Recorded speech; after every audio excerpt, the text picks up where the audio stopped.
주님과 함께 걷는 40주 성경 읽기에 오신 사랑하는 은총의 숲 전농 가족 여러분 반갑습니다. 날씨가 많이 차가워졌네요. 겨울 날씨처럼 추위를 느끼게 되겠습니다. 건강 조심하시고요. 이번 한 주간도 말씀을 통해서 하나님이 주시는 새 힘으로 승리하시기를 바랍니다. 제34주가 되겠습니다. 10월 18일부터 10월 24일까지입니다.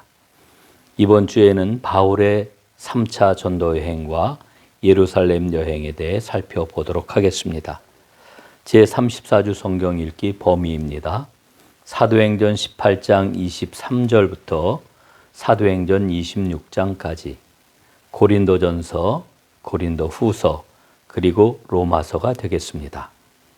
먼저 바울의 3차 전도 여행을 살펴보도록 하지요. 첫째, 약 4년여에 걸쳐서 여행이 이루어졌습니다. 둘째, 방해와 심한 박해 속에서도 바울은 복음 전도에 최선을 다하였습니다. 셋째, 교회 지도자들을 키우는 노력에도 박차를 가했습니다. 에베소 두란노 서원을 통해 가지고 제자들을 가르쳤지요. 넷째, 복음 전도의 가장 큰 어려움은 유대 율법주의자들의 조직적인 방해였습니다. 다섯 번째, 유대 율법주의자들은 교회를 분열시키고 분쟁을 일으켰습니다. 여섯 번째, 이를 극복하기 위해서 바울은 교회들의 편지를 보내서 복음을 지키도록 힘을 썼습니다. 3차 전도 여행 여정을 살펴보도록 하지요. 안디옥에서 출발했고요. 에베소를 거쳐 고린도에서 굉장히 오래 있었죠. 그 다음에 빌립보를 거쳐 드로아로, 또 아소와 미둘레네와 그리고 기오와 사모, 그리고 밀레도, 고스, 로도, 바다라, 그리고 두로, 돌레마이를 거쳐서 가이사랴, 그리고 마침내 예루살렘에 이르게 됩니다. 이것이 3차 전도 여행의 여정이었습니다. 바울의 예루살렘 여행에 대해서 몇 가지 살펴보도록 하지요. 첫째, 바울은 예루살렘에 가기 전 땅끝이라고 생각한 서바나로 가기 위한 계획을 진행을 시켰습니다. 둘째, 고린도에서 로마 교회에 보낸 편지가 바로 로마서입니다. 셋째, 로마에는 이미 교회가 세워졌고 로마 교회에 서바나 복음 전도를 위한 도움을 청하였습니다. 넷째, 예루살렘으로 갈 때 바울은 자신을 죽이려는 유대인들이 기다리고 있음을 알고 있었지만 담대하게 나아갔습니다. 다섯 번째, 예루살렘에서 붙잡힌 바울은 가이사랴에서 2년을 보낸 후에 죄수의 몸으로 로마를 향해 떠나게 되었습니다. 자, 그러면은 제3차 전도 여행에 대해 살펴보겠습니다. 사도행전 18장 23절부터 19장까지 말씀입니다. 바울의 3차 전도 여행은 에베소 사역과 고린도 교회를 위한 편지 사역이 주를 이룬다고 이야기할 수가 있겠습니다. 바울이 도착하기 전에 에베소에는 아볼로가 복음을 전파하고 사역을 했습니다. 요한의 세례만을 알고 있는 아볼로에게 브리스길라와 아굴라가 복음을 제대로 전해주지요. 그리고 이 아볼로를 고린도로 파송하게 됩니다. 그 무렵 바울이 에베소에 도착하고 두란노 서원에서 복음을 약 2년 동안 가르치게 됩니다. 여기에서 만난 사람이 빌레몬입니다. 에베소에서 큰 소동이 일어났는데 은장색이었던 더메드리오의 소동이라고 이야기를 하는데 아데미 신상을 만들어 파는 일 때문에 그 이익 때문에 생겨난 소동이었습니다. 그 소동으로 바울이 에베소를 떠나게 되지요. 자, 두 번째, 예루살렘으로 떠나는 길입니다. 사도행전 20장 4절로 21장 16절까지 말씀입니다. 고린도에서 석 달간 머물면서 로마서를 쓴 바울은 예루살렘을 방문하게 됩니다. 예루살렘에는 바울을 죽이려고 유대인 암살 결사대 40명이 기다리고 있었습니다. 바울은 이 사실을 잘 알고 있었고 예루살렘에 가기 전에 밀레도에서 에베소 장로들을 초청해 가지고 거기에서 기쁨과 감사와 염려와 우려와 걱정 속에서 뜨겁게 눈물로 기도를 합니다. 이들의 기도하고 헤어지는 장면은 두고두고 우리에게 믿음 가운데 형성된 동지애 혹은 사랑으로 가득한 정이 무엇인지를 보여주는 장면이라고 생각할 수 있습니다. 세 번째, 예루살렘에서 붙잡힌 바울입니다. 사도행전 21장 17절부터 26장까지 말씀입니다. 바울이 예루살렘 행을 강행했던 이유가 어디에 있었는가? 첫 번째는 서바나로 가기 전에 예루살렘 교회와 작별 인사를 나누고 이방인 교회들과 잘 연결을 해주기 위해서 바울은 예루살렘 행을 강행을 했습니다. 또 예루살렘 교회에서 그동안 있었던 이방인 선교에 대한 보고를 하기 위함이었습니다. 자, 그런데 바울은 성전에서 유대인들에게 붙잡히게 되지요. 로마 군인들의 호의를 받고 이제 동족들을 향한 마지막 설교를 바울이 아주 뜨겁게 합니다. 그럼에도 유대인들은 바울을 죽이려 했습니다. 총독이 머물고 있는 가이사랴로 이 체포된 바울을 보내게 됩니다. 가이사랴로 이송된 바울은 벨릭스 총독 앞에서 자신을 변호했습니다. 그러나 벨릭스는 전혀 그 조치를 취하지를 않았고 2년이라고 하는 세월이 흘러갔습니다.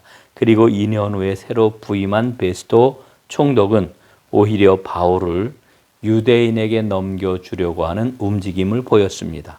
이를 안 바울은 자신이 로마 시민이라고 하는 것을 주장하면서 가이사에게 정식 재판을 받게 해달라고 요구를 합니다.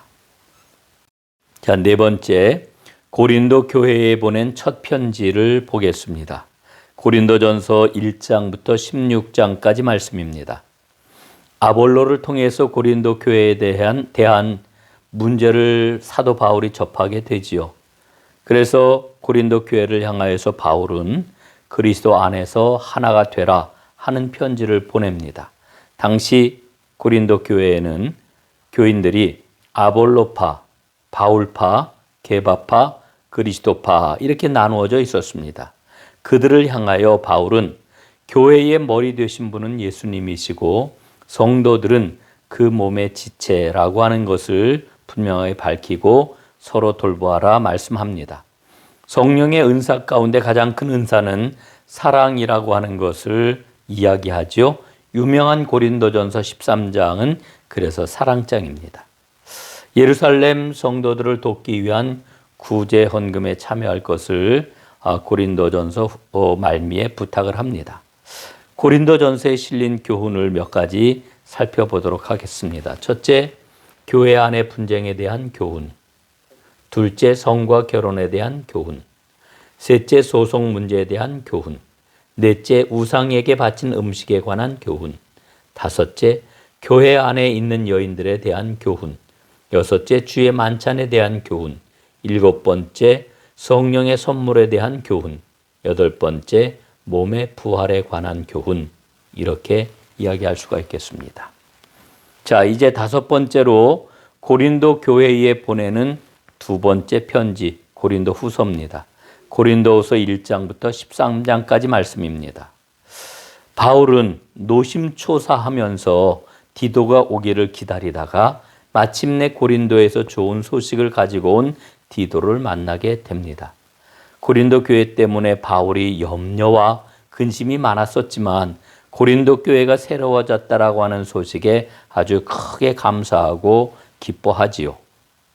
바울은 고린도 후서를 통해서 십자가에 달리신 분을 따르는 것이 그 여러 가지 위협과 고난을 만나는 일을 갖고 오지만 하나님의 섭리로 이것을 이해해라 이렇게 이야기를 합니다. 그러니까 그리스도 때문에 당하는 위협과 고난은 바로 하나님의 섭리다. 이걸 배우라고 이야기하는 겁니다. 그리고 바울은 말하기를 자신의 힘을 신뢰하지 말고 하나님을 신뢰하라 말씀을 합니다. 그리고 인간적인 약점투성이인 질그릇 속에 주님께서 새 언약의 영광과 창조적 힘을 넣어주신 것을 보라, 이렇게 이야기를 합니다. 자, 이제 마지막으로 로마서를 살펴보도록 하겠습니다. 로마서 1장부터 16장까지입니다. 로마서는 바울이 제3차 전도 여행 중에 고린도에서 3개월 동안 머무는 동안에 기록을 한 편지입니다. 로마서는 13권의 바울 서신 가운데서 첫 부분에 배치가 된 서신으로 바울 신학 사상의 정수라고 이야기를 할 수가 있겠습니다. 로마서는 구원의 전 과정에 대하여서 예수 그리스도의 희생적 죽음이 갖는 의미와 그리고 칭의, 성화의 교리를 깊이 설명해 주는 책입니다.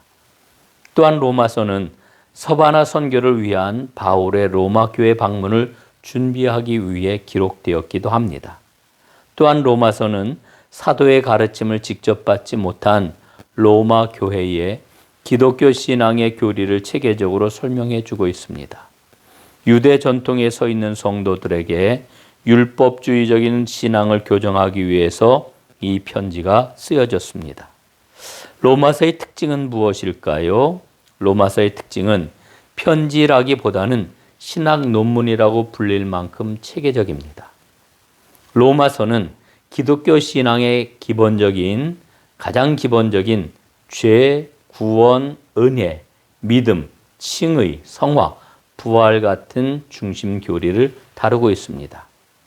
또한 로마서는 이스라엘의 현재 상태와 궁극적인 구원, 그리고 이방인과의 관계 등을 깊이 있게 다루고 있습니다.